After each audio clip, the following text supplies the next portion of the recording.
สวัสดีค่ะชื่อนาโนนะคะ เมื่อเช้าค่ะไปเซเว่นมาเจอของเล่นชิ้นนึงค่ะน่าสนใจมากเลยชื่อว่าเครื่องพิมพ์เล่นแสนสนุกนะคะเป็นเครื่องพิมพ์หมังฝรั่งนะคะเดี๋ยวเรามาแกะกันเลยอู้เหนียวมากเลยค่ะเหนียวโอเคเดี๋ยวเราแกะกันนะคะ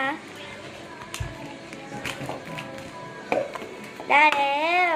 เดี๋ยวเรามาแกะกันเลยดูซิมันจะเป็นยังไงเย่กลิ่นหอมมากเลยค่ะเดี๋ยวนะ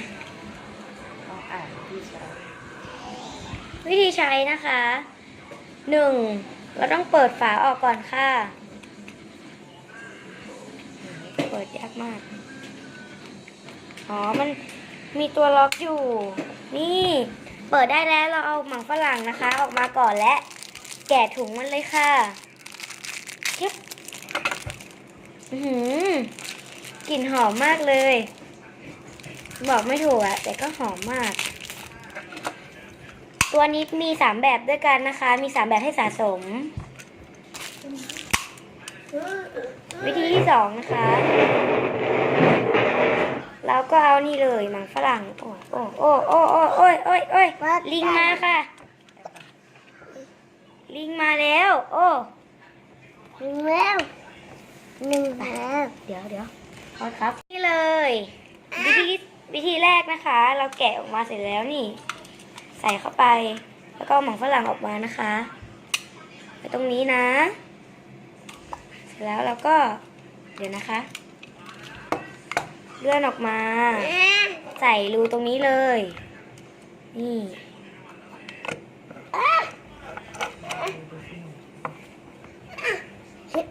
ใส่แล้วเย่ต่อไปเราล็อกนะคะล็อกตรงนี้ได้แล้วตรงนี้ก็จะเป็นที่หมุนนะคะหมุนหมังฝรั่งต่อไปถึงขั้นตอนเด็ดแล้วค่ะที่เราจะมาพิมพ์หมังฝรั่งกันอย่างเช่นนาโนนะคะนี่เสร็จแล้วจะได้แบบนี้นะคะแล้วก็หมุนเป็นตัวที่เราต้องการกินไม่ได้นี่เลยเหมือนเป็นตัว N นาโนนะคะกดจึ๊กโอเคแล้วก็ค่อยๆหมุนเลยค่ะหมุนสักนี่หมุนโอเคต่อไป A เป็น A ก็นานนะคะนี่แล้วก็กดจิ้งแล้วก็หมุน N A แล้วก็ N ค่ะแล้วก็ N จึ๊บแล้วก็ O ค่ะตัวถัดไปเลยจึ๊บได้แล้วหมุนผิดด้านก็มันก็จะเข้าไปเนาะ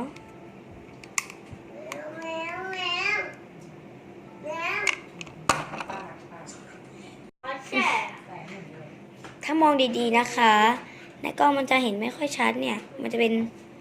นี่ได้ด้วย N A N O แต่ว่าบางตัวนะคะมันจะอ่อนไปหน่อยในกล้องไม่ค่อยเห็นค่ะแต่ของจริงมันจะเห็นอยู่นะ N A O ได้เลยค่ะแต่ O รับรองว่าชัดมากเดี๋ยวเราจะมาชิมรสชาติกันเลย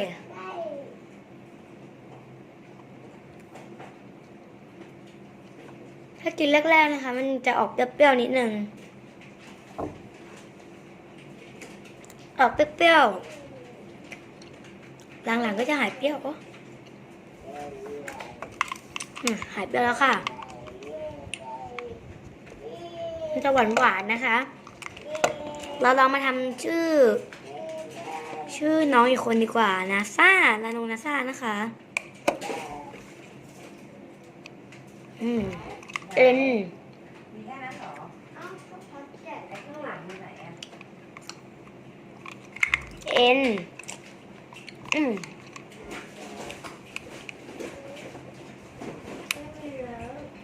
เอ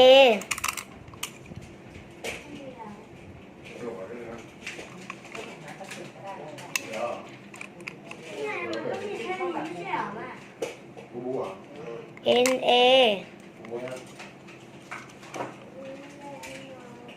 ขอกิน กินนะ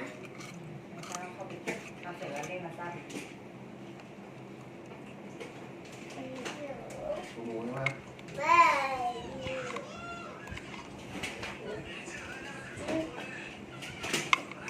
เอ็นค่ะ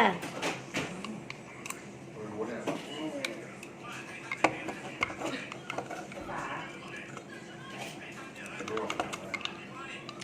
F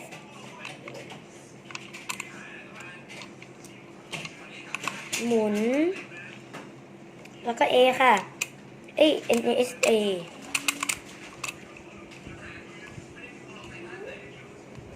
ตึ๊บ โอเค ดูสิจะได้หรือไม่